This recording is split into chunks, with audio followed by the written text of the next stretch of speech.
C'était son deuxième village, sa deuxième maison. Ici, dans cette demeure cossue de chaluts, Pierre Desproges y a passé ses étés d'enfance ainsi que 2 années de scolarité.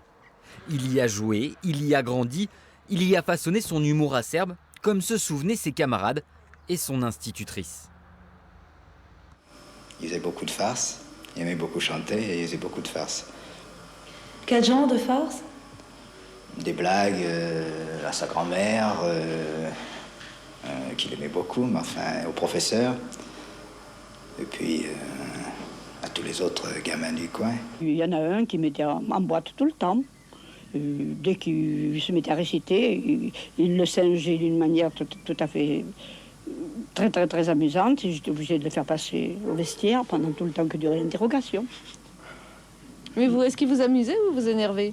Ah ben, des deux. Quelquefois je m'amusais, mais ça finissait par être exaspérant.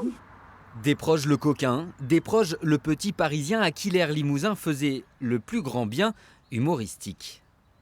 Après avoir quitté Chalut, je suis devenu plus morose et moins exhibitionniste, en tout cas dans ma façon de rigoler. Alors donc c'est peut-être l'air limousin que je recommande d'ailleurs aux moroses, parce que moi ça m'avait mis en joie.